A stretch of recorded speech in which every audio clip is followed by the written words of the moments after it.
சரித்திரம் 4ஆம் அதிகாரம் 11ஆம் வசனம்.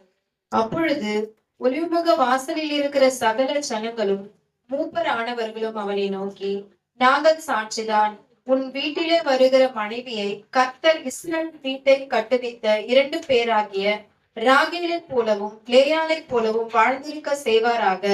நீ எப்ராத்தாவிலே பாக்கியவானாய் இருந்து பெத்லகேமிலே புகழ் பெற்றிருக்க கடவாய். ஹல்லேலூயா. இஸ்ரவேலின் வீட்டை கட்டுவித்த, சொல்லுங்க, இஸ்ரவேலின் வீட்டை கட்டுவித்த. இப்ப நம்ம ஒரு வார்த்தை நம்ம போட போறோம். இஸ்ரவேலின் அதுக்கு பதிலா உங்க திருமணமான பெண்கள் கரங்களை உயர்த்துங்க. திருமணமானவர்கள் எல்லாரும் உங்க கணவரோட பெயரை போட்டு வாசிக்க போறீங்க. இஸ்ரவேலின் அப்படிங்கிற இடத்துல உங்க கணவரோட பெயரை வாசிங்க பார்க்கலாம். கட்டுவித்த, சரியா? மனைவி. அந்த காலத்துலப்பா 2, இந்த காலத்துல அப்படி கிடையாது. யாராவது தப்பா நினைச்சுக்காதீங்க. அப்ப நாங்க இன்னொன்னு கேட்டலாம். சோ ராகேலும் லேயாலும் நம்மதான் கட்டுவிக்கும்படியால் கொண்டு வரப்பட்டவர்கள். தேவனால் திருமணமான பெண்களுக்கு நான் சொல்றேன், கட்டுவிக்கும்படியாய், குடும்பத்தை கட்டுவிக்கும்படியாய், வீட்டை கட்டுவிக்கும்படியாய். வீடு அப்படிங்கிறது குடும்பம், சரியா? நீதிமொழிகள் 14:1 சொல்லப்பட்டிருக்கிற, இன்னைக்கு நிறைய இந்த வசனம் தான் எல்லாருமே சொல்லிட்டு இருந்தீங்க. நீதிமொழிகள் 14:1, புத்தியுள்ள ஸ்திரீ தன் வீட்டை கட்டுகிறாள்.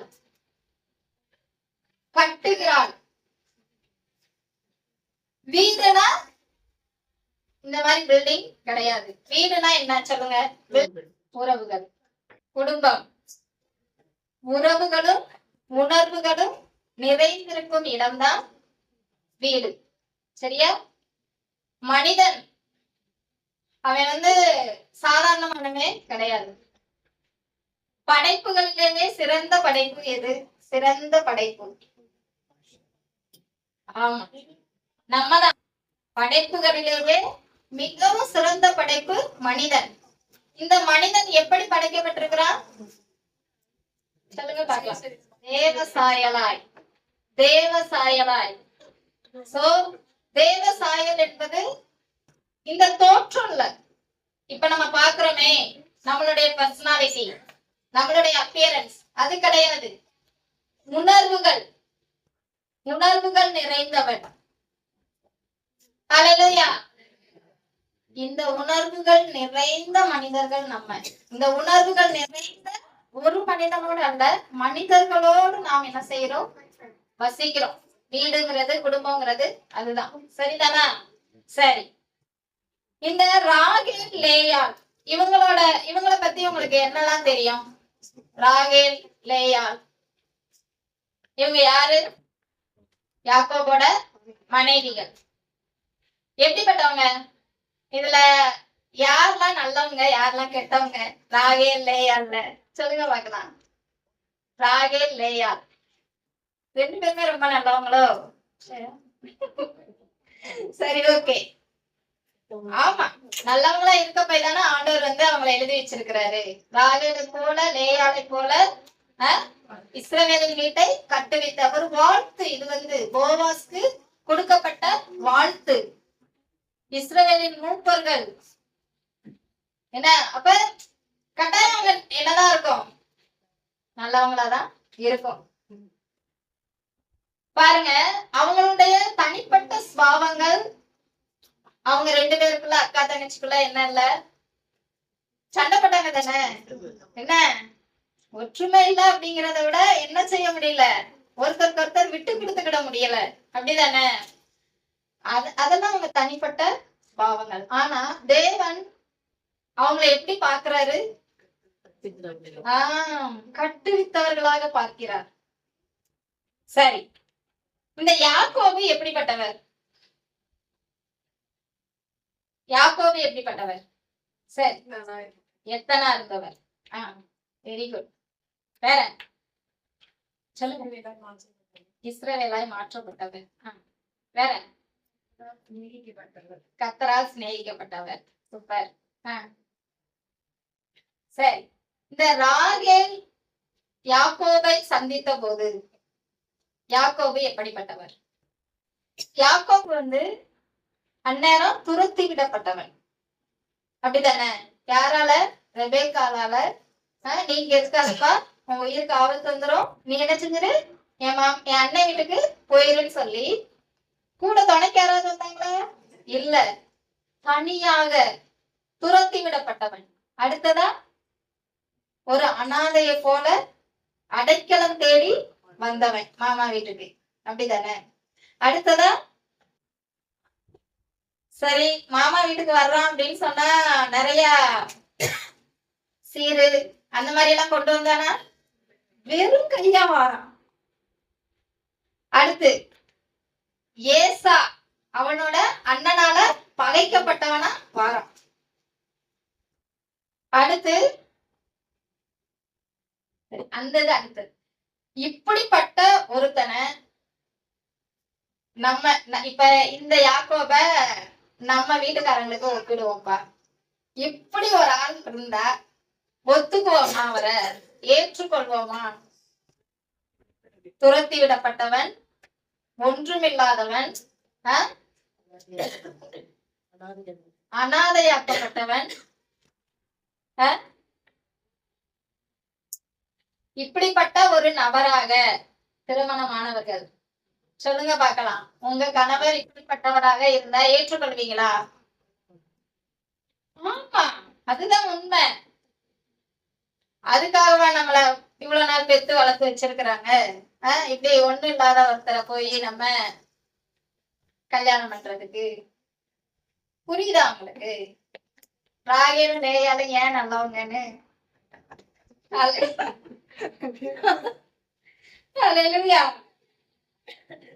பாருங்க.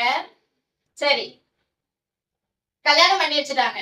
இப்படிப்பட்ட ஒருத்தரை தன்னுடைய தகப்பன் என்ன செஞ்சிருக்கிறாரு? பிள்ளைகளுக்கு யாக்கோபு தான் ராகேல சிநேகித்ததா போட்டிருக்கு. ராகேல் யாக்கோப சிநேகித்தாரு, அதனால கல்யாணம் பண்ணிட்டாங்க, அப்படி போடல.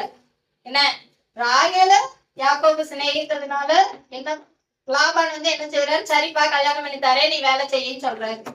ராகேல் மேல இருந்த பிரியத்தினால அவனுக்கு அந்த 7 வருஷம் ரொம்ப சீக்கிரம் போயிருச்சு. ஆனா லேயால கல்யாணம் பண்ணிட்டாங்க. அந்த இடத்துல யாக்கோபு ஏமாற்றப்பட்டவன். இதே இது ராகேல் பிரியமா இருந்திருந்தா யாக்கோபு ஏமாறுறதுக்கு ராகேல் விட்டுருப்பாளா? ஓகேவா? இப்ப ராகேல் லேயாலும் அப்பாவுக்கு கீழ்படுகிறவங்க, அப்படிதானே? இப்ப சொல்லுங்க, ராகேலும் லேயாலும் எவ்வளவு நல்ல பிள்ளைங்க. சரி, பிள்ளைகள் இப்படி பெற்றோருக்கு கீழ்ப்படுகிறவர்களாக தன்னுடைய வாழ்க்கையில் பெற்றோர் முடிவெடுக்கும்படியாக பிள்ளைகள் அப்படி வளர்க்கப்படணும். எனக்குன்னு ஆசை இருக்க கூடாதா? அப்படி நம்ம பிள்ளைகள் நம்ம கிட்ட கேட்க கூடாது. நான் இதை செய்யக்கூடாதா? நான் இப்படி இருக்க கூடாதா? எனக்குன்னு எதுவுமே இல்லையா? எல்லாம் நீங்க சொல்றதுதான் செய்யணுமா? அப்படி பிள்ளைகள் பேரண்ட்ஸ் ஆன நம்ம கிட்ட கேட்க கூடாது. சரியா? ஏன் அப்படி நாம என்ன செய்யணும்? இந்த தேவனுடைய வார்த்தையை நம்ம பிள்ளைங்களுக்கு கற்றுக் கொடுக்கணும். இந்த ரெஸ்பான்சிபிலிட்டி பேரண்ட்ஸ் ஆன நமக்கு உண்டு. அதிலே விசேஷமா பெண்களாகிய நமக்கு உண்டு. சரி, இந்த ராகேலும் லேயாலும் கல்யாணம் பண்ணிட்டாங்க. கல்யாணம் பண்ண பிறகும் பாருங்களேன், நமக்கும் சந்தர்ப்பவசத்தால யாக்கோபு மாதிரி ஒரு ஆளை கல்யாணம் பண்ண ஆண்டவர் வச்சுட்டாரு. அப்ப நம்ம எப்படி இருக்கோம்? நம்ம மனநிலை சொல்லுங்க. கணவரை பத்தி கல்யாணம் ஆனப்ப நமக்கு தெரிய வருது, ஐயோ இவன் ஒண்ணும் இல்ல, இவனுக்குன்னு பேக்ரவுண்டே எதுவுமே இல்ல, இன்னும் என்ன செய்யணும்? எங்க அப்பா வீட்டு அண்டிதான் வாழணும். இப்படிப்பட்ட சூழ்நிலையில அந்த மணமகனுக்கு மரியாதை கிடைக்குமா? முதல்ல மணப்பெண் மணமகனை மதிப்பாளா? நீயே எங்க வீட்டு அண்டி இருக்க, சொல்றத எங்க அப்பா சொல்றத செய். அப்படித்தானே சொல்லுவோம். எங்க அப்பா என்ன சொல்றாங்களோ அதை செய், எங்க அண்ணன் என்ன சொல்றாங்க அதை செய். இங்க இருந்து நம்ம துரத்தி விட்டுட்டாங்கன்னா எங்க போக முடியும் நம்மளால? உனக்குன்னு என்ன இருக்கு சொல்லுவாங்க. சொல்லுவோம் தானே? சொல்ல மாட்டோமா? சொல்லுவோம். அந்த அது என்ன சொல்றது, நம்மளுடைய மனநிலை. ஒவ்வொரு பெண்களுக்கும் எதிர்பார்ப்புங்கிறது இருக்கும், தப்பு கிடையாது. நம்ம இப்படி எதிர்பார்க்கிறது அதெல்லாம் கூடாது, அந்த மாதிரி இல்ல, தப்பு கிடையாது, எதிர்பார்க்கலாம் தான். இந்த ராகேலுக்கு அப்படிப்பட்ட மனநிலை இருந்திருக்கும் தானே. ஆனா இவங்க என்ன செய்யல, யாக்கோப அற்பமாவே நினைக்கல.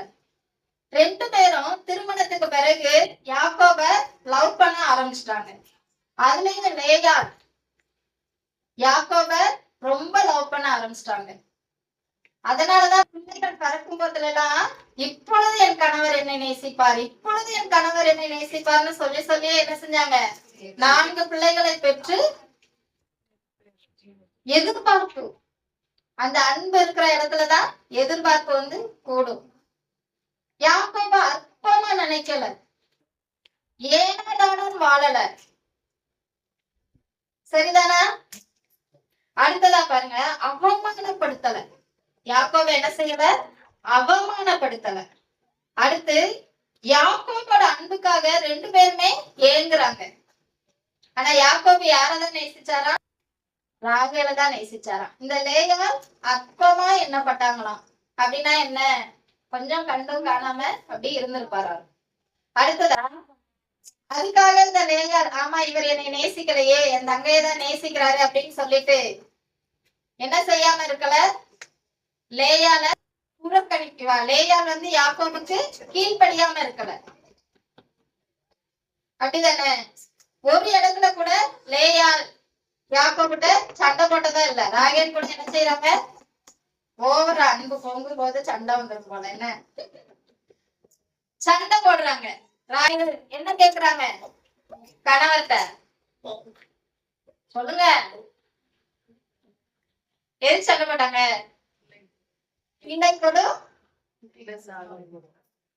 என்ன வார்த்தை சொன்னாங்க? எப்படி அடிக்கிறாங்கன்னு பாத்தீங்களா? சாகுறேன்னு சொல்ற வார்த்தை எல்லாம் அதுலயும் நமக்கு பெரிய, அவரை யாக்கோபு ராகேலை எவ்வளவு நேசிச்சார்ல, இந்த சாகுறேன்னு சொல்லும் போது அவருக்கு எப்படி இருந்திருக்கும்ல? இருக்குமா? இருக்குமா இருக்காதா? சொல்லுங்க. மனசு ரொம்ப கஷ்டப்படும்ல. இப்ப இந்த ராகேல் வந்து பாருங்க, எதனால இந்த இடத்துலதான் ராகேலுக்கும் லேயாளுக்கும் என்ன இருக்கு, அவங்களுக்கு பர்சனல் ப்ராப்ளம் இருக்குன்னு ரிவீல் ஆகுது. பாருங்க, யாக்கோபோட அன்புக்காக 2 பேரும் ஏங்குறாங்க. அடுத்து யாக்கோபின் வார்த்தைகளை அப்படியே ஏற்றுக்கொள்றாங்க. எப்ப அவங்க கிட்ட வந்து யாக்கோபு கேக்குறாரு, உங்க அப்பா நேத்து முந்தா நாள் இருந்தது போல இல்ல, அவர் இதுவரைக்கும் என்னை இத்தனை தடவை சம்பளத்துல ஏமாத்தி இருக்கிறாரு, ஏன்னா நான் இனிமேலும் இப்படியே நான் இருந்தா சரி வராது, அதனால வாங்க என்னோட தேசத்துக்கு போவோம் அப்படின்னு சொன்ன உடனே இவங்க 2 பேரும் உடனே என்ன சொல்றாங்க, இல்ல நான் வேணா எங்க அப்பாட்ட பேசி பாக்குறேன் அப்படி ஏதாவது சொல்றாங்களா? உடனே வாங்க போதும். தன்னுடைய தகப்பன் வீட்டை விட்டு போறதுக்கு, நீங்க சொல்லுங்க, உங்க அம்மா அப்பா வீட்டை விட்டு வர்றதுக்கு எத்தனை பேருக்கு ரொம்ப ஜாலியா வருவீங்க? சொல்லுங்க, கல்யாணம் ஆனவங்களே, அம்மா அப்பா வீட்டை விட்டு எப்பனாலும்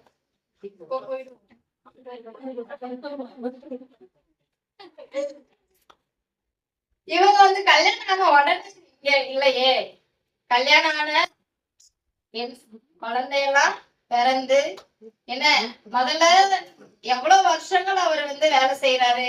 ராகேல கல்யாணம் முடிச்சுட்டு ராகேலுக்காக 7 வருஷம் வேலை செஞ்சார்ல, அதுக்கப்புறம் சம்பளத்துக்காக வேலை செஞ்சார்ல, வருஷங்கள் ரொம்ப இருக்கதான் செய்யும்.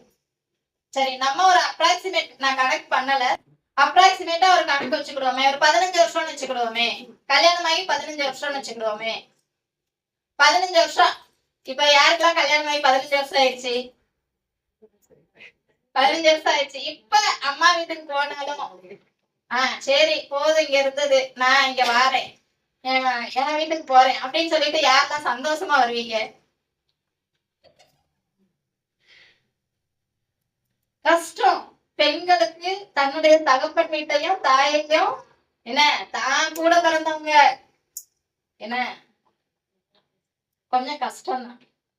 ஆனா இந்த ராகேலும் லேயாலும் என்ன செய்யல, என்னோட வீட்டுக்கு வாங்க அப்படின்னு சொன்ன உடனேயும் சரி போவோம் அப்படின்னு சொல்லிட்டு எல்லாத்தையும் பேக் பண்ணிட்டு கிளம்பியாச்சு. இதுல எக்ஸ்ட்ராவா ராகேல் இன்னொரு எக்ஸ்ட்ரா மீட்டிங்கே சேர்த்து எடுத்துட்டு போயிட்டா. அதனால என்ன பிரச்சனை வரும்னு அவளுக்கு தெரியல. பாவம் யாக்கோவுக்கே தெரியாம வேற. ரொம்ப நல்ல பிள்ளை ராகேல். ஹல்லேலூயா. யாக்கோவோட வார்த்தைக்கு அப்படியே கீழ்ப்படுகிறாங்க. அடுத்து லாபான் என்ன செய்யறாரு, என் பிள்ளைகளை முத்தம் கொஞ்சம் விடாம நீ என்ன செஞ்சுட்ட, கூட்டிட்டு வந்துட்டியேன்னு யாக்கோகிட்ட வந்து சண்டை போட்டு அந்த இடத்துல கூட ராகேலும் லேயாலும் யாக்கோபை விட்டு கொடுக்கல. ஆமால, எங்க அப்பா வந்திருக்கிறாரு, எங்க அப்பா கிட்ட நீ நாங்க போயிட்டு வரோம் கூட சொல்லாம நீ யாராவது நம்ம இப்படி வருவோமா, நம்ம அம்மா அப்பாட்ட போயிட்டு வரேன்பான்னு சொல்லாம வருவோமா, வீட்டுக்கு அறுத்துட்டான்னு வருவோமா? அதான் வரமாட்டேன்பா. என் வீட்டுக்காரரையும் சேர்த்து எங்க அம்மாட்ட சொல்லுங்க, எங்க அப்பாட்ட சொல்லுங்க, போயிட்டு வரேன்னு சொல்லுங்கன்னு சொல்லிதான் நம்ம என்ன செய்வோம். அதுதான் நமக்கு ஒரு நிறைவா இருந்த மாதிரி இருக்கும். சொல்லாம கொள்ளாம வந்துட்டோம்னா திரும்ப நம்ம அம்மா அப்பா வீட்டுக்கு போக முடியுமா? ஓகே தானே?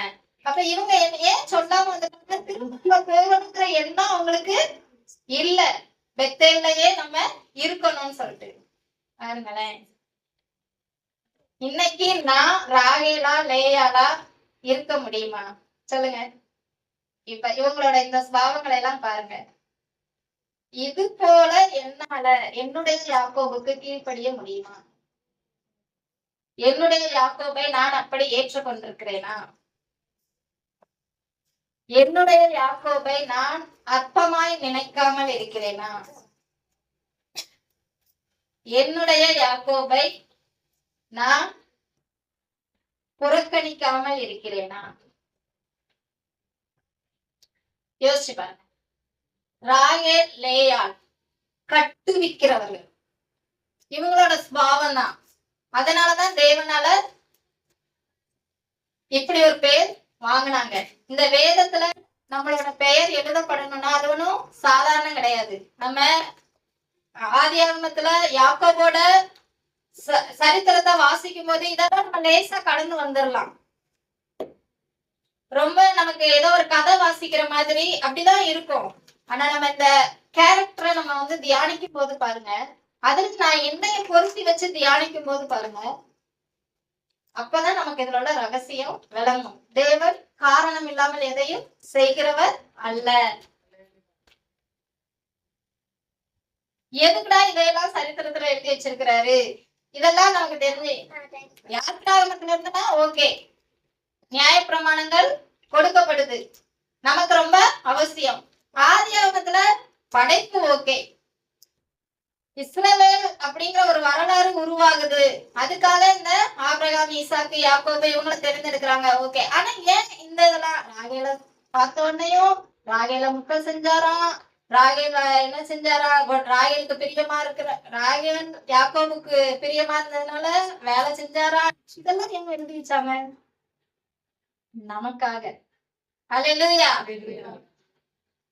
சோ இன்னைக்கு தேவன் நம்ம கிட்ட எதிர்பார்க்கிறது, நான் கட்டுவிக்கிறவளாக இருக்க வேண்டும்.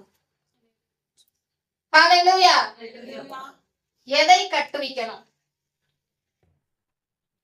சொல்லுங்க. ஃபர்ஸ்ட் மெயின் பிரியாரிட்டி வீட்டை கட்டுவிக்க வேண்டும். வீடு என்னால் கட்டப்பட வேண்டும். என்னுடைய வீடு என்னால் கட்டப்பட வேண்டும். உங்களோட வீடுங்கிறது எது சொல்லுங்க. உங்களோட வீடு எது? உங்க குடும்பம், உங்க குடும்பத்தை தான் கேக்குறேன். உங்க குடும்பம் எது?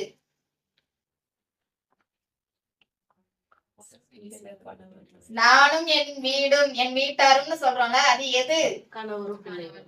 கணவரும் பிள்ளைகளும்.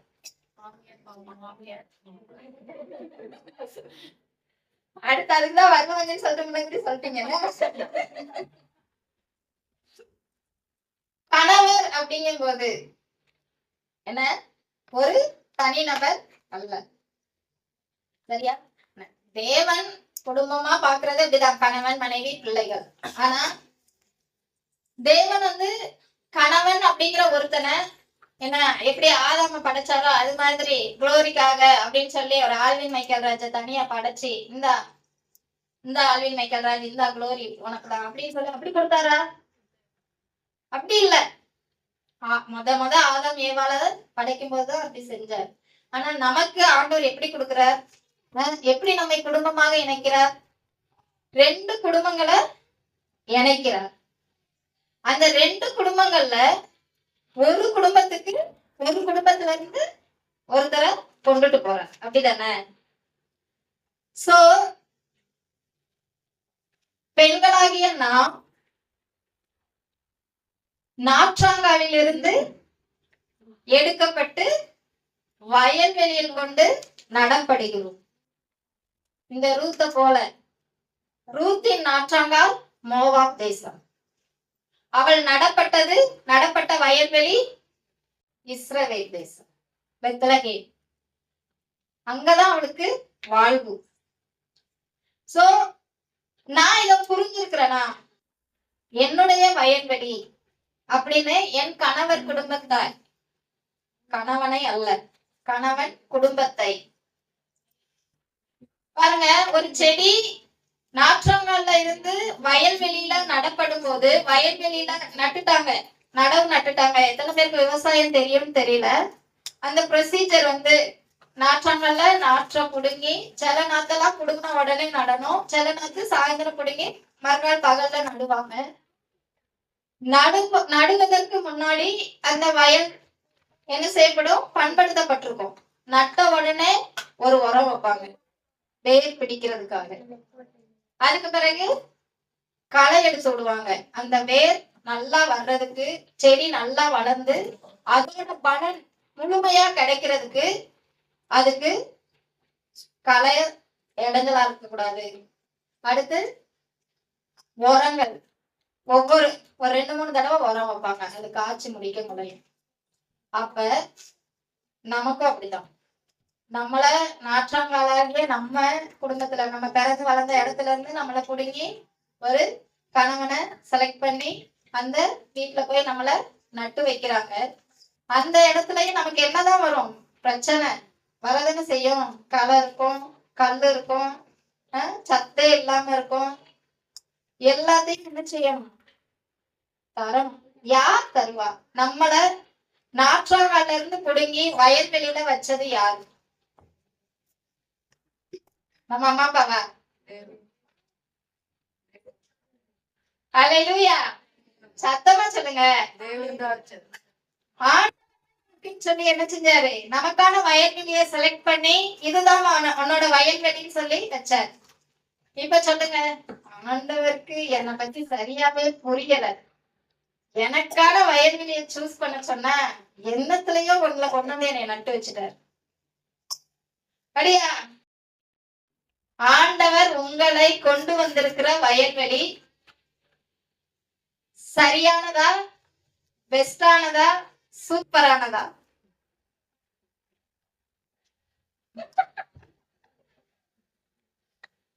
சொல்லுங்க. இப்படியெல்லாம் நாங்க யோசிச்சதே இல்லையே. யோசிச்சிருக்கீங்களா? சொல்லுங்க, வயல்வெளி எப்படிப்பட்டது? சரியானது. வேற? Super, best. நம்ம அதுக்குதான் நான் முதல்ல கேட்டேன். நம்மளோட ஆண்டவர் ரொம்ப நல்லவர். எனக்கு என்னைக்குமே என்ன செய்ய மாட்டாரு? கெட்டது செய்யல. அப்ப ஆண்டவர் எப்பயுமே எல்லாமே என்னதான் தருவாராம், பெஸ்டா தான் தருவாராம். அப்ப உங்களுக்கு ஆண்டவர் கொடுத்திருக்கிற வயல்வெளி அல்லேலூயா, சத்தமா சொல்லுங்க. ஆண்டவர் எனக்கு கொடுத்த வயல்வெளி பெஸ்டானது. நல்லா இந்த இடத்துல புரிஞ்சுக்கோங்க. தேவன் நம்மள உலகத்துல நடக்கிற முறைமையின்படி ஒரு ஆண் ஒரு பெண் இவங்களை திருமணம் பண்ணணும் அந்த ஒரு பர்பஸ்க்காக நம்மளை நினைக்கல. வீட்டை கட்டுவிக்கும்படியாக. ஹல்லேலூயா, வீட்டை கட்டுவிக்கும்படியாக. நல்லா சொல்லுங்க, வீட்டை கட்டுவிக்கும்படியாக.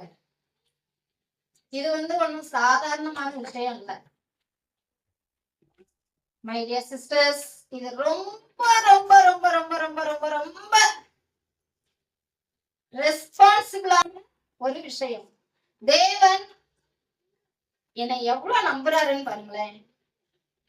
என்னால ஒரு வீட்டை கட்ட முடியும்னு சொல்லி. ஹல்லேலூயா.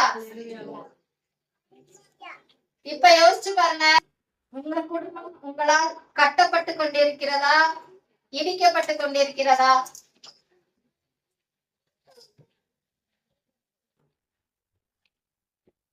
ரூத் சரித்திரம் 4ஆம் அதிகாரம் அந்த வசனத்தையே திரும்ப ஒருக்க வாசிக்கலாமா? 4:11. அப்பொழுது ஒலிவுமுக வாசலில் இருக்கிற சகல ஜனங்களும் மூப்பர் ஆனவர்களும் அவனை நோக்கி, நாங்கள் சாட்சிதான். உன் வீட்டிலே வருகிற மனைவியை கர்த்தர் இஸ்ரவேல் வீட்டை கட்டுவித்த 2 பேராகிய ராகேலை போலவும் லேயாளை போலவும் வாழ்ந்திருக்க செய்வாராக. நீ எப்ராத்தாவிலே பாக்கியவானா இருந்து பெத்லகேமிலே புகழ் பெற்றிருக்க கடவாய். ஹல்லேலூயா. இஸ்ரவேலின் வீட்டை கட்டுவித்த பெண்களால் இந்த இஸ்ரவேல் எப்படி புகழ் பெற்றிருந்துச்சா? எப்ராத்தாவிலே அவன் பாக்கியவான், பெத்லகேமிலே புகழ் பெற்றவன். யாக்கோபு அப்படிதான். போவாச நீ அப்படி புகழ் பெறணும்னு மூப்பர்கள் வாழ்த்துறாங்க. யாக்கோபு, ஆபிரகாம், ஈசாக்கு, யாக்கோபு அப்படின்னு சொல்லி இந்த யாக்கோபின் பெயர் பெற்றிருந்துச்சா? யாக்கோபுனா யாருன்னு தெரியுமா? இஸ்ரவேல்ல தெரியுமா தெரியாதா? தெரியுமா? சொல்லுங்க. இஸ்ரவேல்ல யாக்கோபுங்கிறவரோட பேரு தெரியுமா தெரியாதா? இப்போ அப்படிதானே. இயேசு கிறிஸ்துவ என்ன சொல்றாரு? ஆபிரகாம், ஈசாக், யாக்கோபின் வரிசையில அந்த தலைமுறையில வந்தவர் தான் இயேசு கிறிஸ்து. இப்படி தலைமுறை புகழ் பெறத்தக்கதாக இந்த இஸ்ரவேலின் வீடு கட்டப்பட்டது. இப்ப சொல்லுங்க, நம்ம இந்த உலகம் பூரா வேண்டாம், உங்களுக்குன்னு சொல்லி ஒரு சிறு கூட்டம் இருக்குதுல்ல, உறவுகள், உங்களுக்குன்னு ஒரு இப்ப எனக்கு அப்படின்னா, இப்ப என் அம்மா அப்பா என்னோட பிறந்த வீடு, அவங்களோட பிறந்த வீடு. இப்ப இதுல இருக்கிற மெம்பர்ஸ் எங்க அத்தை கூட பிறந்தவங்க, எங்க மாமா கூட பிறந்தவங்க அப்படின்னு ஒரு கூட்டம். எங்க அம்மா கூட பிறந்தவங்க, எங்க அப்பா கூட பிறந்தவங்க, இப்படி ஒரு கூட்டம். என்னுடன் பிறந்தவர்கள், அவங்க கல்யாணமாகி அவங்க பிள்ளைகள் இருப்பாங்கல்ல, இது என்னுடன் பிறந்தவர்கள், அப்படி ஒரு கூட்டம். என் கணவருடன் பிறந்தவர்கள், அப்படி ஒரு கூட்டம். இப்படி இருக்குதுல, புரியுதா உங்களுக்கு? ஒரு கூட்டம். இந்த கூட்டத்துல என்னுடைய கணவர் பெயர் பெற்றவரா இருக்கிறாரா, புகழ் பெற்றவரா இருக்கிறாரா?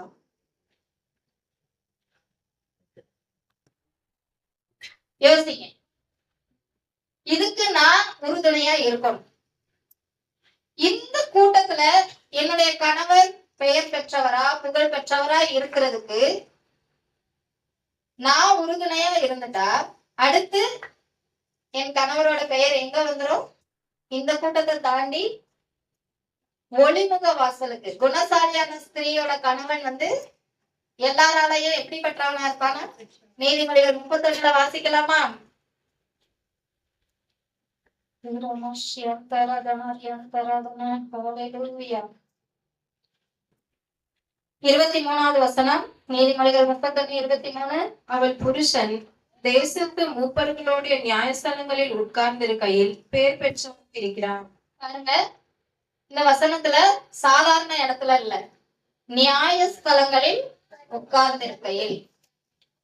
நியாயஸ்தலம்னா எது? சொசைட்டில ஒரு இம்பார்ட்டன்ட் பிளேஸ். சரியா? நியாயஸ்தலம்னா என்னது? கோர்ட்டு, அந்த மாதிரி பொதுவா நான் சொல்றேன். ஆனா ஒரு தேசத்துல அப்படிங்கும் போது சும்மா தெருல, ஊர்ல அந்த மாதிரி இல்ல. இவன் கிட்ட போனா இவனால எல்லாத்துக்கும் சரியான ரிசல்ட் கொடுக்க முடியும். அந்த அளவுக்கு குணசாலியான ஸ்திரீயோட கணவன் வந்து பேர் பெற்றவன். நல்லா சொல்றேன் கேளுங்க. சும்மா வேலை வெட்டி இல்லாம ஆங்காங்க அலைஞ்சுக்கிட்டு இருக்கிற ஆண்கள் மத்தியில இல்ல, சும்மா தெருவுல டீ கடையில அங்க இங்க உட்கார்ந்து இருக்கிற ஆண்கள் மத்தியில இல்ல, நியாயஸ்தலங்களில் உட்கார்ந்து இருக்கிற அந்த இடத்துல, அதாவது ஹைராரிட்டி, உன்னதமான அப்படி. சோ அதுக்கு நாம என்ன செய்யணும்? சப்போர்ட்டடா இருக்கணும். அவங்கள நான் அங்க தள்ளணும் அப்படி கிடையாது. என்னுடைய ஜெபம், என்னுடைய சிந்தனைகள், நான் வந்து இப்ப கணவன் அப்படிங்கிற ஒரு நபரை மட்டும் நான் இப்ப வச்சு பேசுறேன். ஆனா இந்த இடத்துல வந்து நீங்க உங்க குடும்பமா நீங்க வந்து யோசிக்கணும். என்னுடைய குடும்பம் தேசத்துல ஒரு முக்கியமான இடத்துல இருக்கணும். ஏன்னா இந்த தெருவுல 10ஓட 11 இல்ல, இந்த தெருவுல என்னோட குடும்பமா பெஸ்டா இருக்கணும். யாரும் விரல் நீட்டுற இடத்துல என் குடும்பம் இருக்கக்கூடாது. அப்ப என்ன செய்யணும்? ஒரு சாட்சியுள்ள வாழ்க்கை. அப்படிதானே? தெருவுல இதே ஏரியா அப்படின்னு எடுக்கும்போது பல தெருக்கள் சேர்ந்தது தானே ஏரியா. அந்த ஏரியான்னு இருக்கும்போது என்னுடைய குடும்பம் மழை மேல் உள்ள பட்டணம் போல. இப்ப இதெல்லாம் யாரால முடியும் தெரியுமா? கட்டு வைக்கும்படியா தேவன் தெரிந்து கொண்ட உங்க மூலமாதான். அல்லேலூயா. நீங்க இப்படி உங்க குடும்பத்தை கட்டுவிக்கிறவர்களாக உங்களை நீங்க அர்ப்பணிச்சா,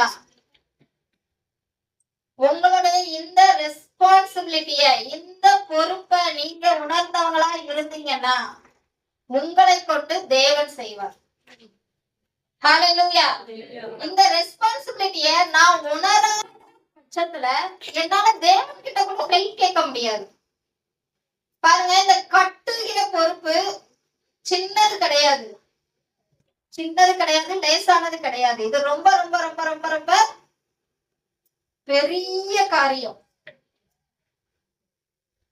தேவன் முன்னாடி போய் நான் நிற்கும் போது தேவன் என்னை எப்படி பார்ப்பாரு? கணவனும் மனைவியுமா ஒரு குடும்பமா தேவன் முன்னாடி நான் போய் நிற்கும் போது தேவன் நான் 2 பேரை எப்படி பார்ப்பாரா? ஒரு ஆளாதான் பார்ப்பாராம்.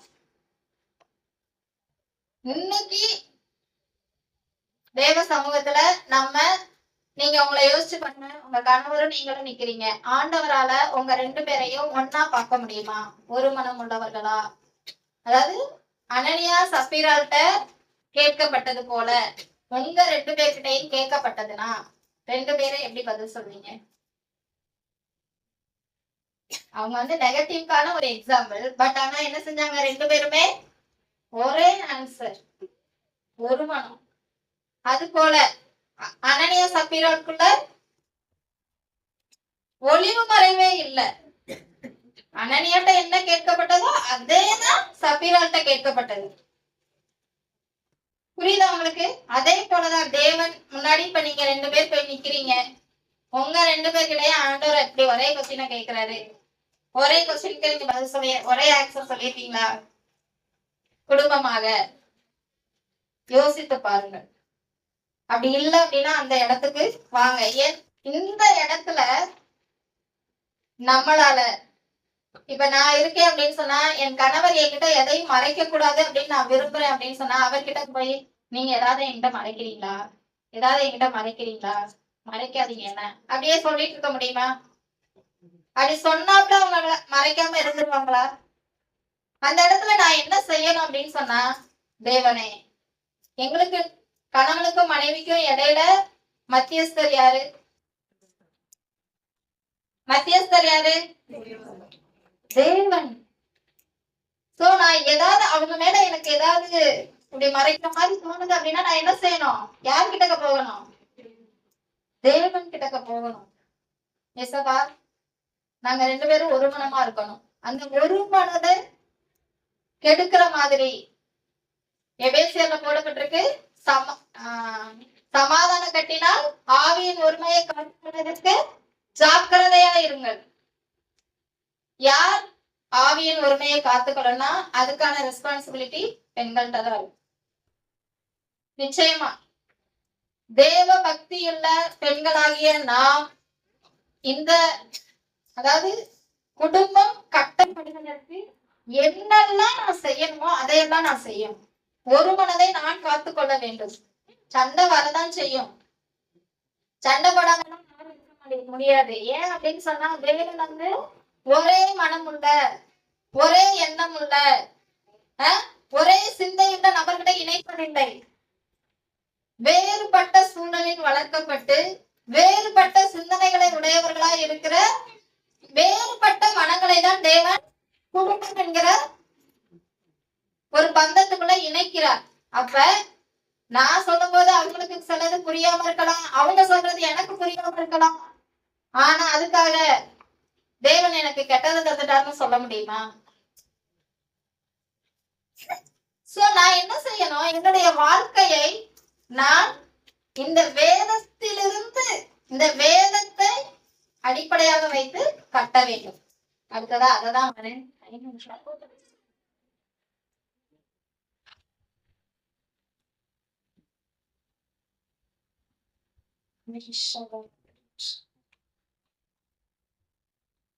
என் கணவரும் நானும் சமம் அப்படின்னு யாரெல்லாம் சொல்றீங்க?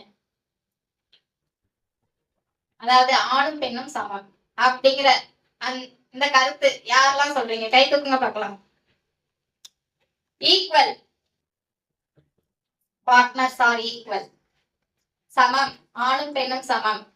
சொல்லுங்க சமம். வேற கை தூக்குங்க பார்க்கலாம். நானும் சொல்றதை விட கை தூக்குங்க. ஆணும் பெண்ணும் சமம். என்ன ஒரே ஒரு சிஸ்டர் சொல்றாங்க. அப்ப நீங்களாம் சமம் கிடையாதா? கிடையாதா? சத்தமா சொல்லுங்க, எனக்கு காது கேட்க மாட்டேங்குது. ஒரு சிஸ்டர் தான் பிராங்கா பேசிட்டாங்க. நீங்க எல்லாம் என்ன பாரு, நாங்க அப்படி சொன்னா நீங்க எப்படி சொல்லிருக்கீங்க சிஸ்டர், அதனால நாங்க ஒண்ணு சொல்லல அப்படின்னு இருக்கீங்களா? சரி, ஆண்டவர் பைபிள்ல அப்படி சொல்லி வச்சிருக்கிறாரா? ஆணும் பெண்ணும் சமம்னு சொல்லி வச்சிருக்கிறாரா? சொல்லிருக்கிறாரா? வாசிச்சிருக்கீங்களா? யாரெல்லாம் ஃபுல் பைபிளையும் ஒன் டைமாவது வாசிச்சு முடிச்சிருக்கேன்னு இருக்கவங்க, ஒரு தடவை வந்து நான் முழு வேதாகமத்தையே வாசிச்சிருக்கேன் அப்படிங்கிறவங்க கை தூக்குங்க ப்ளீஸ். Very good, super. நீங்க வாசிச்ச வரைக்கும் எந்த இடத்துலயாவது ஆணும் பெண்ணும் சமம்னு எழுதப்பட்டிருக்கா? வாசிச்ச வரைக்கும், உங்களுக்கு புரிஞ்ச வரைக்கும் இல்ல. அதுதான் உண்மை. சரி, எப்படி எழுதப்பட்டிருக்கு? பெண்ணை குறித்து எப்படி எழுதப்பட்டிருக்கு? ஹல்லேலூயா. ஓகே, வேற பலவீன பாண்டம். வேற அதுதான் எதிர்பார்த்தேன். ஏற்ற துணை. நமக்கு சாதகமான பாயிண்ட மட்டும் நம்ம வச்சுக்கிறோம்ல. பலவீன பாண்டம்,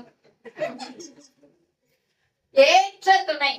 நான் யாரு சொல்லுங்க? நான் யாரு சொல்லுங்க? நீங்க யாரு?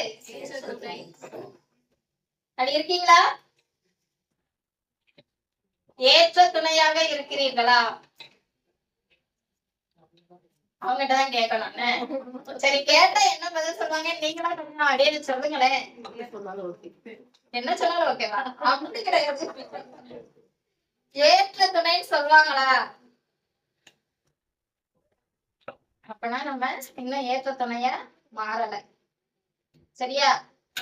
அதாவது என்ன இப்படி நம்மளை பத்தி குறையாவே சொல்றாங்களே அப்படி யோசிக்காதீங்க. பிசாசானவன், இந்த உலகத்தின் அதிபதியாகிய பிசாசு நிறைய மாயைகளை மனிதர்களுக்குள்ள விதைச்சு வச்சிருக்கான். நம்ம இந்த நம்ம என்ன செஞ்சுட்டு இருக்கோம்? இருந்துட்டு இருக்கோம்.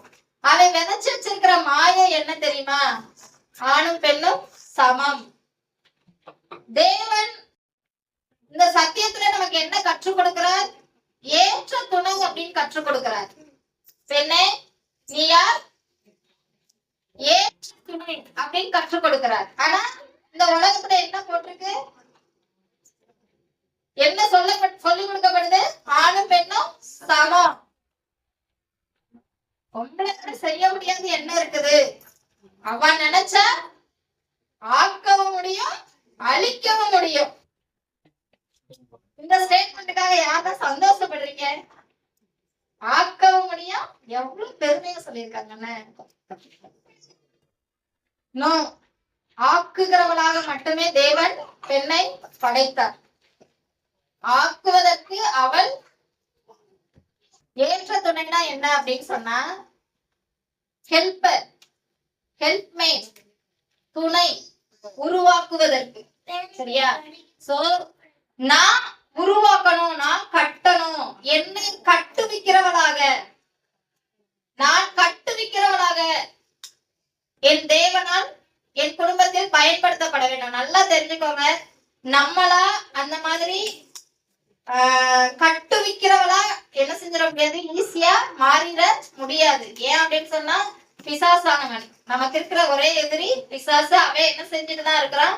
நான் கட்டக்கூடாது, நான் கட்டுவதற்கு துணையா இருந்துடக்கூடாதுங்கிறதுக்காக என்னைய ரொம்ப சிக்க வைக்கிறான் மாயைகளுக்குள்ள. நான் இந்த வேதத்தின் வெளிச்சத்துல, இந்த வெளிச்சத்துல இருக்கிற வெளிச்சத்துல இடதுகிறவன் தான் இடறுகிறது இன்னது என்று அறிவான். கட்டுவிக்கும்படியே படைக்கப்பட்டிருக்கிற நான் இன்னைக்கு அந்த கட்டுவிக்கிற இடத்துல இல்லாம இருக்கிறேன்னா அப்ப என்கிட்ட என்ன இல்ல? இந்த வெளிச்சம் இல்ல. சோ நான் இன்னைக்கு ஒரு தீர்மானம் எடுங்க, இந்த வேதத்தின் வெளிச்சத்துல என்னை நான் ஆராய்ந்து பார்த்து நான் என்னை கட்டுவிக்கிறவளாக அர்ப்பணிக்க வேண்டும். நீங்க இன்னைக்கு இங்க திருமணமானவர்கள் இந்த ஒரு அர்ப்பணிப்புக்குள்ள வந்துட்டீங்க அப்படின்னு சொன்னா உங்களை கொண்டு உங்களை சுற்றி இருக்கிற உங்கள் குடும்பத்தார்கள், எத்தனை பேர் குடும்பமா இருக்காங்க? நான் சொல்றேன்ல, நானு அப்படின்னா என் கூட பிறந்தவங்க குடும்பமா இருக்காங்க. அப்ப நான் கட்டுவிக்கிறவளா இருந்தா நான் அந்த இடத்துல எப்படி இருக்கிறேன்? ஒரு வாழ்கின்ற சாட்சியாக. எல்லாருக்கும் நான் போய் இப்படி சொல்லிக்கிட்டு இருக்க முடியாது. ஆனா தேவன் எனக்கு என்ன செய்கின்றார்? இதுல இருந்து நான் கட்டுவதற்காக என்ன செய்யணும்னு எனக்கு கற்றுக் கொடுக்கிறார். அதை நான் கடைபிடித்து என் வாழ்க்கையில் கீழ்ப்படிந்து இந்த தேவனுடைய வார்த்தைக்கு கீழ்ப்படிந்து நான் கட்டுவிக்கிறவளாக நான் மாற மாற மாற என்னுடைய வாழ்க்கை அவர்களுக்கு சாட்சியாக மாறுகிறது. இப்ப இந்த இடத்துக்கு நான் வந்துருவேன். இஸ்ரவேலின் வீட்டை கட்டுவித்த இந்த இடத்துல ஆல்வின் மைக்கேல்ராஜ் வீட்டை கட்டுவித்த குளோரியை போல என் தலைமுறை சொல்லும். உங்களை குறித்து உங்க தலைமுறைகள், உங்க தலை எதுங்க சொல்லுங்க? உங்க பிள்ளைங்க, உங்க பேர பிள்ளைங்க, இவங்க மட்டுமா? உங்க கணவரோட பிறந்தவங்க, அவங்க பிள்ளைங்க, அவங்களோட பிள்ளைங்க, ஏன் உங்க கூட பிறந்த உங்க அக்கா அண்ணன் அவங்க பிள்ளைங்க, அவங்களோட பேர பிள்ளைங்க, இதுதாங்க தலைமுறை. இவங்க எல்லாருக்கும், எனக்கு அறிமுகமான எல்லாருக்கும், அந்த தலைமுறைகள் எல்லாருக்கும் உங்க பேர் தெரிஞ்சிடும் நீங்க கட்டுவிக்கிறவங்களா இருந்தீங்கன்னா. அல்லேலூயா. சரி, நம்ம கட்டுவிக்கை நிறைய எடுத்துட்டு வந்திருக்கேன். பட் என்ன கட்டணும் அப்படின்னு சொன்னா எதை வச்சு கட்டணும் சொல்லுங்க? நம்ம அந்த இதுக்கு போயிடலாம். எதை கட்டணும்? வீட்டை கட்டணும். நீதிமொழிகள் 14:1 படி வீட்டை கட்டணும். அடுத்து எசேக்கியேல் 36:36 வாசிங்க. எசேக்கியேல் சீக்கிரத்துல முடிச்சிருவேன் ஒரு 5 நிமிஷத்துல. எசேக்கியேல் 36:36.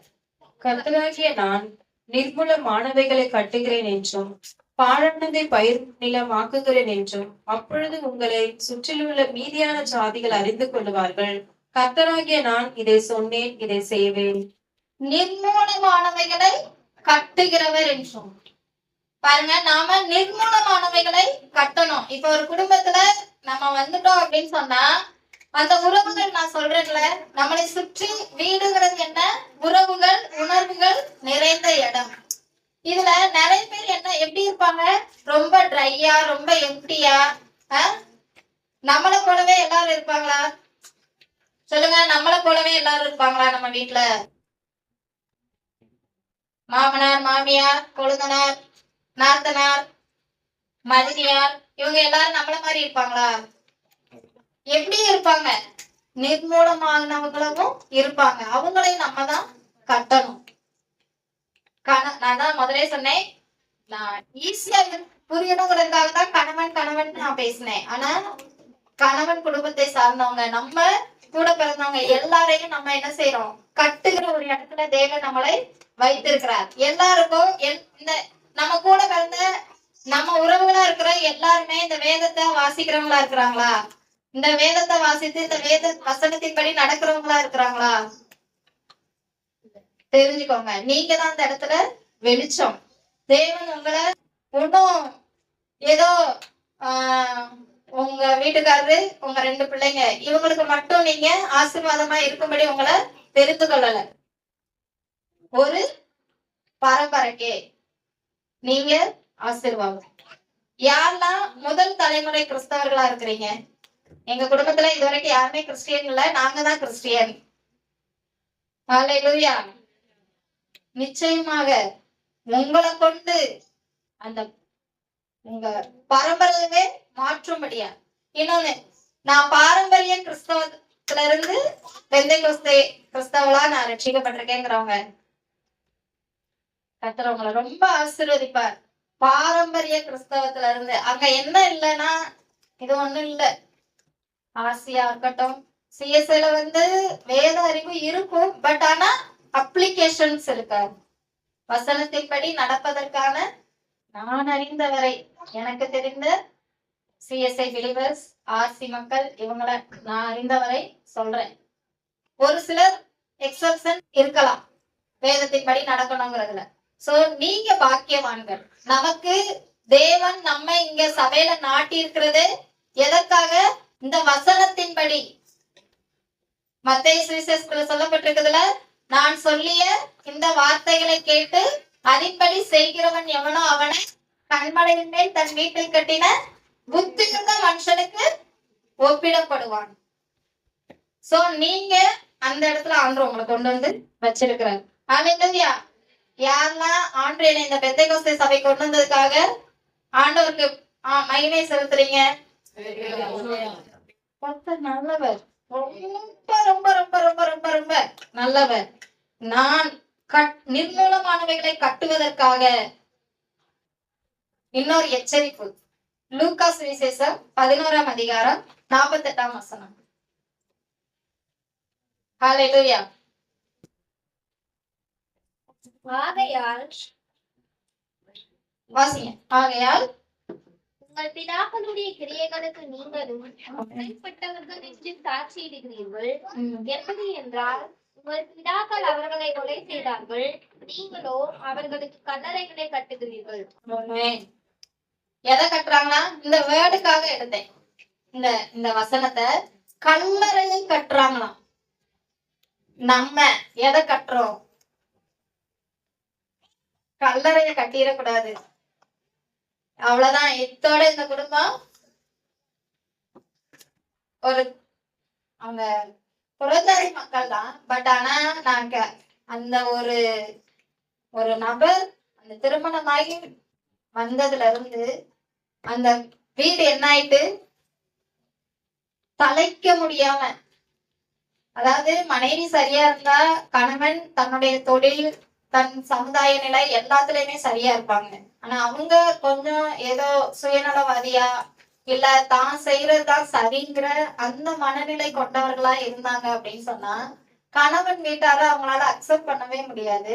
கணவன் இவங்க இஷ்டத்துக்கு தான் ஆடணும்னு நினைப்பாங்க. அந்த மாதிரியான ஒரு சூழ்நிலையில இந்த கணவன் பெரும் குடிகாரன் ஆகி என்ன ஆயிட்டு தன் வாழ்க்கையுமே, அதாவது இல்ல, உயிரோடையும் இல்ல. சரி, அப்ப இல்ல, அப்ப நம்ம என்ன செய்யணும்? சின்ன பிள்ளைங்க 2 பிள்ளைங்க இருக்காங்க. அப்ப அந்த மனைவி என்ன செய்யணும்? கணவன் வீட்டார ஒண்ணு அண்டணும். ஆனா அவங்க என்ன செஞ்சுட்டாங்களாம்? அந்த புறஜாதி மக்கள் தான். ஆனா என்ன செஞ்சுட்டாங்கன்னா, இறந்தோடனே கணவனை அடக்கம் பண்ண உடனே என்ன செஞ்சுட்டாங்களாம், அங்க ஒரு விளக்கெல்லாம் ஏற்றி வைப்பாங்கல்ல, அந்த விளக்குல ஏதோ என்னது டீயோ எதையோ ஊத்திட்டு அவங்க வாட்டில அவங்க அம்மா வீட்டுக்கு போயிட்டாங்களாம். இப்ப வரையும் வரல. அந்த கணவனுடைய சம்பாத்தியம் சொல்லி இருக்குதுல்ல, அப்ப அத பேரண்ட்ஸ் என்ன செய்யணும்னு தெரியல. அப்ப இவங்களால பாருங்க அந்த குடும்பம் எப்படி என்ன செஞ்சுட்டாங்க. இவங்க அவங்களுடைய செய்கைகளால கல்லறை கட்டிட்டாங்க. ஒண்ணுமே என்னமே செய்ய முடியாது. இப்படியும் செய்ய முடியாது, அப்படியும் செய்ய முடியாது. இப்படிப்பட்ட பெண்ணாக நாம என்ன செஞ்சிடக்கூடாது, இருந்துடக்கூடாது. என் குடும்பம் சொல்லுங்க, என் குடும்பம் 24:11 உள்ளது சொல்லுங்க. என் குடும்பம் கட்டுவிக்கிற குடும்பமா இருக்கணும். என் குடும்பம் எப்படி இருக்கணும்? அந்த 4:11 பின்பகுதியை சொல்லுங்க பார்க்கலாம். எப்பிராத்தாவிலே பாக்கியவானா இருந்து பெத்லகேமிலே புகழ் பெற்றிருக்க வேண்டும். என் குடும்பம் அப்படிப்பட்ட குடும்பமா இருக்கணும். எப்படி கட்ட முடியும் அப்படின்னு சொன்னா, புத்தியுள்ள சிற்பாசாரியை போல கட்டணும். முதல்ல இடித்து போட வல்ல ஊன்ற கட்டணும். சரியா? ஊன்ற கட்டணும். புத்தியுள்ள சிற்பாசாரியை போல கட்டணும். கண் அஸ்திபாரம் போட்டு கட்டணும். எனக்கு பிறகும் என்ன இருக்கணும்? என் குடும்பம் பேர் எல்லாம் நிலைச்சிருக்கணும். புரியுதா உங்களுக்கு? இது எல்லாத்துக்குமே வசனம் உண்டு. ஓகே, போதும். ஹல்லேலூயா. கட்டுவீங்களா? உங்களுக்கு இந்த மெசேஜ் புரியுதா? கட்டுகிறவள் நான். சொல்லுங்க. என்னை கொண்டு தேவன் கட்டுவிப்பார். தேவனுடைய கரத்துல புத்தியுள்ள சிற்பாசாரியை போல நான் இருக்கணும். அர்ப்பணிப்பீங்களா? ஹல்லேலூயா. திரும்பவும் சொல்றேன், தேவனால நம்மளை கொண்டு என்னனாலும் செய்ய முடியும். எப்ப? நான் அர்ப்பணிக்கும் போது. நான் அர்ப்பணிக்காத பட்சத்துல, நான் என்னை விட்டு கொடுக்காத பட்சத்துல தேவனால இந்த நாலேஜ் இருக்கும்பா. நம்ம வேதத்தை வாசிக்க இந்த நாலேஜ், வேத அறிவு இருக்கும் எனக்கு. ஆனா வேத அறிவு என்ன செய்யாது? அறிவு எதை உண்டாக்குமா? அறிவு எதை உண்டாக்குமா? அறிவு பெருத்தவன் நோவு பெருத்தவன். அறிவு எதை உண்டாக்கும்? இருமாப்பை உண்டாக்கும். அறிவு அன்பு, அறிவு இருமாப்பை உண்டாக்கும். அன்போ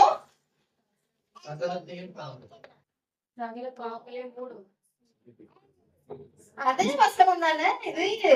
என்ன அவங்களுக்கு தெரியல? அன்போ பக்தி விருத்தியை உண்டாக்கும். அன்போ ஏன் நான் கட்டுவிக்கிறவங்களா இருக்கணும்னா எப்பவுமே அன்பின் அளவுகோல் எது தெரியுமா? 1 கொரிந்தியர் 13ஆம் அதிகாரம்.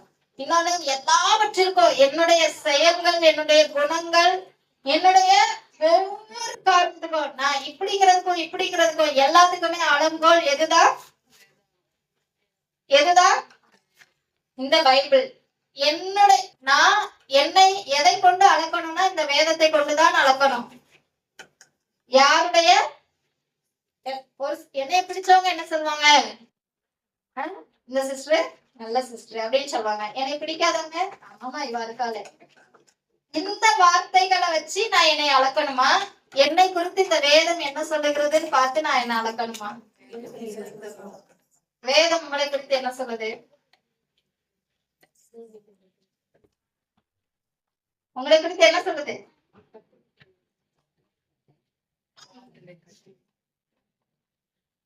வேற மெசேஜ் வச்சு கட்டு வைக்கிறவள்னு சொல்றீங்க. வேற வேதம் உங்களை என்ன சொல்லுகிறது? நம்ம இடையில பார்த்தோம்.